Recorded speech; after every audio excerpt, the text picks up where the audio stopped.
Okay, we want to make an assembly. We want to assemble our follower with our roller. So we're going to do File, New, Assembly, and we're going to place the 1/8 inch follower in there.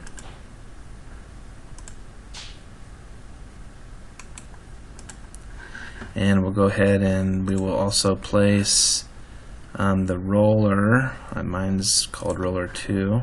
Should probably be named better than something than that. Okay, so this is going to be, we're just going to do 2 constraints here to constrain these together.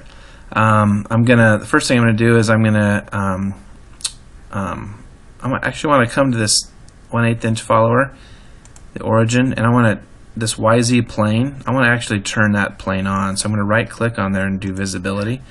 I'll show you what we're going to do with that in a second. So then I want to start constraining these. So I'm going to click constrain, and I'm going to do an insert.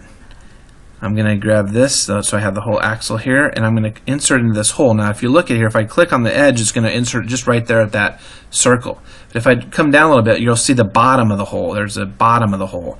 We want to make sure this thing goes all the way down to the bottom of the hole. So I'm going to come here and I'm going to click on that bottom of the hole so it goes all the way in.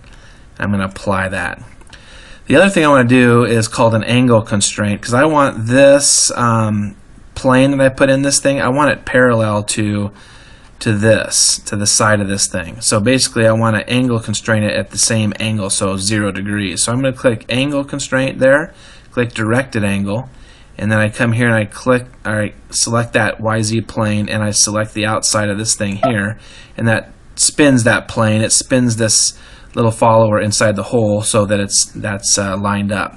So I want that for later when we put our cams in. I want that thing to be aimed that way. So I'm going to click apply on that, and there we have a follower. So I'm going to do File, Save.